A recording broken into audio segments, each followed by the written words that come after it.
morning, guys, and welcome to the channel. As I had promised, today I'm going to work on the watering system for the watering tubs. Show you what I've got here.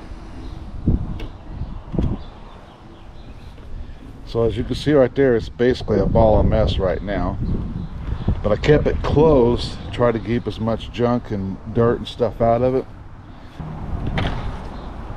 What I have is a Rainbird system that I picked up from Menards last year.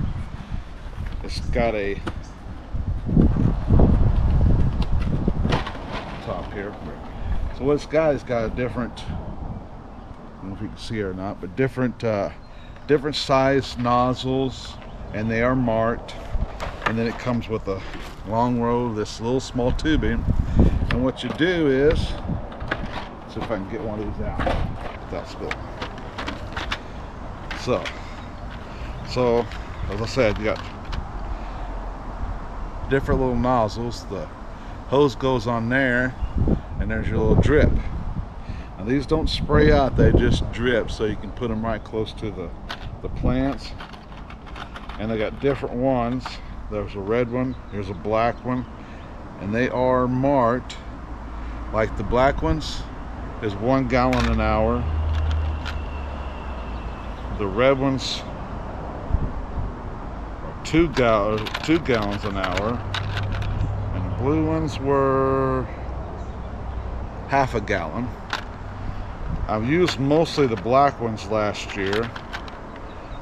I'm gonna go through, and I'm actually gonna redo it because I got more than one plant in each one this time. So I'm gonna add a couple more, and we got the new pots at the end, so I put some more in. This thing comes with everything you need. It's got little additions, tools to help you put it together. It wasn't that expensive either. I think it was $35 altogether. All you do is hook it up to your garden hose, and it takes care of everything else.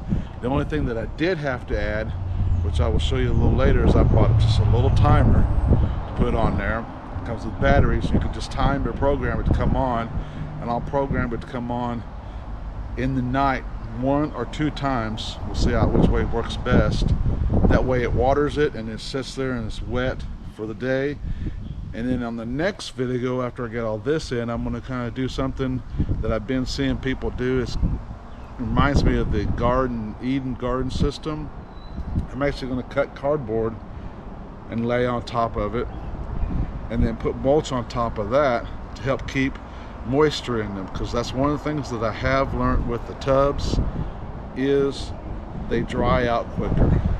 I don't know if it's just because they're set above the ground, the air, what, but they can dry out quicker.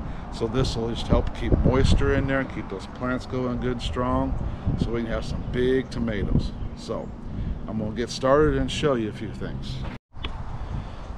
Alright, the first thing I'm going to do is actually take the filter and all that stuff loose off of here. I want to flush out my line just to make sure there's no junk in that line, to be sure. So I've already got this hooked up to the water on their side. Comes with this adapter that goes from the hose down to the little small stuff, and it actually has a screen in it. The screen looks clear. And this is a regulator, because if I run full pressure at this hose could do, it'll actually tear up those little small things. And I'm looking at it, and everything looks okay there. So now I'm gonna turn the water on. We'll see how clear it is. Well, no junk coming out, no leaves, no junk. You know, after laying all winter, sometimes they are pretty corroded. So as far as putting these in, what I'm going to do is see where the emitter's at, and I'm going to put it, hope you can see this, kind of right at the base of the plant. What I'm going to do is I'm going to put them just like this, and work them.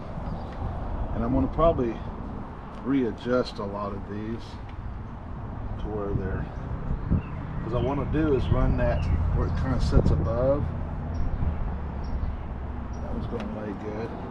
One thing I want to do different this year is on my peppers, I'm going to go and put more water on them.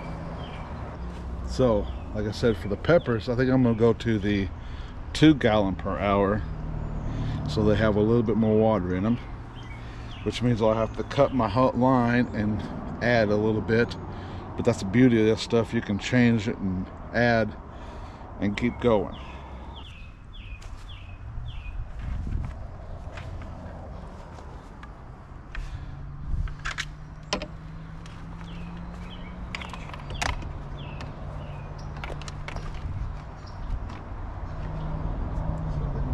Right in there.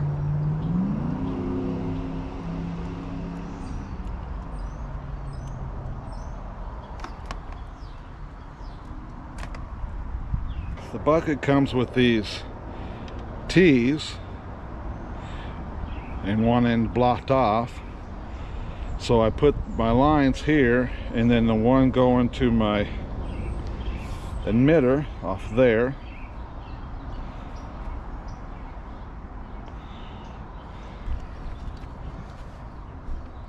And then I take and just put my lines where I cut it, slide it over. It has got a kind of a barb on it, so they will actually hold. It's hard to get them off if you try to take them off, but you can still turn it to where you need to. Now, the one thing that was kind of a downer to me is you only have so many of these little plastic stakes. I have used them all, so what I'm going to do is make my own. So what I'm going to do is I'm going to take some of those bamboo sticks that I used last year for my tomatoes and cucumbers. You can go check out those old videos and see how I did that. I'm just going to make me some small stakes, leaving that little nozzle there, and then I'll take me some twine, tie it around it so I can stick it right in the ground and it'll hold it. So I'm going to get all of the tomatoes and the last of these peppers completely done. Then I'm going to bring you back to it so you can see what I've done. Trying to keep the camera in a little bit of shade because that sun, it seems like it wants to keep heating up and turning off. So when I get done, I'm going to bring you back. Alright, I've got them all in, so I'm going to show you what I've done here. And I may come back and split off and add extra in the heart pliers there, but I've got one right at the base of that tomato, that one in between all those tomatoes and basils, and I got my peppers we're sitting between. Same with these tomatoes.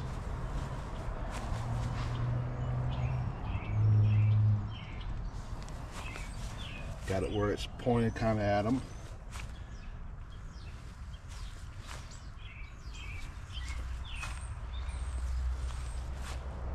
So the next thing I'm going to do is actually hook the end back up to the hose. I'm going to turn the hose on just to confirm that all of them are dripping, and I'll bring you back for that. Alright, they are connected to the hose, and you can just hope you can see it, but they are putting out a little bit of water. Like I said, these are supposed to be 1 gallon per hour, and I'll adjust each one of them where I think it needs to be at. All of them so far are dripping really good.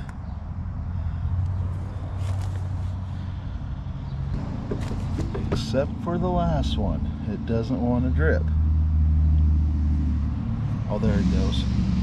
Yeah, it is. Yeah. I think I'm going to change that last one. Oh, there we go. Now it's dripping. So I'll take and throw this one away. But they're all going and dripping. So the next step is I'll go around and get my timer set up. So let's head over there. This is the timer that I ended up with. It's a Hope you can see that clear out. Orbit brand. It runs off of 2 AA batteries.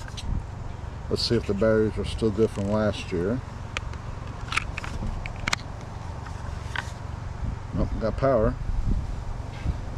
And it is on off. Now, you see an arrow right here. That tells you to go with where you want to go with any one of these. Up and down your manual. You have a auto for rain delay press.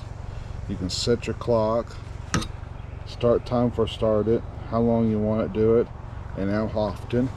See if I can remember how to program this. So alright, so first we're going to go to set clock, 12:02 here.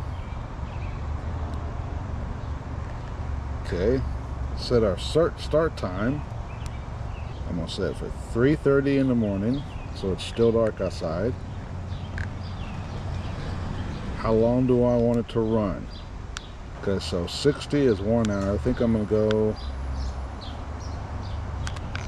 for right now I'm going to stick with an hour, and then as it gets warmer I can change that. How often?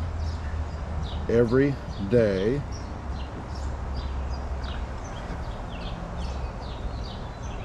And there it goes. It should be going off at 3 in the morning every day, 3:30 in the morning every day, and running for an hour. So all you do here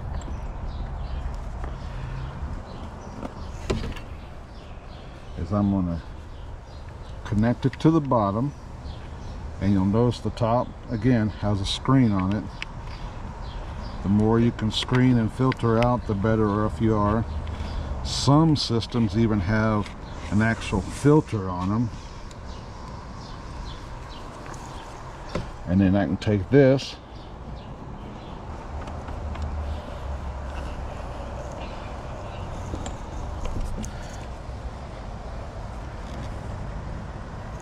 make sure everything's good and tight. Turn your water back on. And all you gotta do is turn your, and I've got a brass Y here, so I can leave it on for that, and then we have another one for when we water other stuff. Well guys, thanks for coming with me while I put the waters in. Did that last year about midsummer, and I was really liking it because it just seems like you're out there every day and water and you don't do much, but that letting it have the time in the evening time, the dark time when the sun's not barreling down on it, helped them a lot.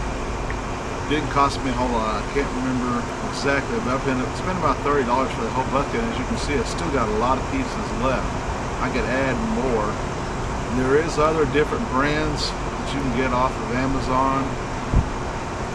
Just that this was the easiest for me to get at the time when I needed it. So, and it works.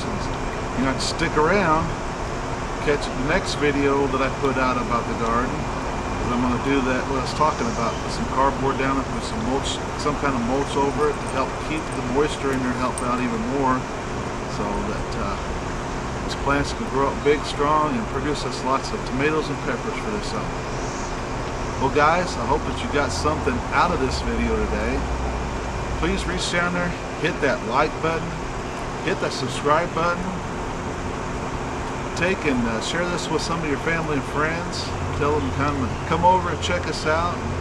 We appreciate everything you do for us. Guys, have a great summer growing. Keep your hands in the dirt. Do what you can where you are. This is Amen Acres Homestead, and we thank you very much. Bye.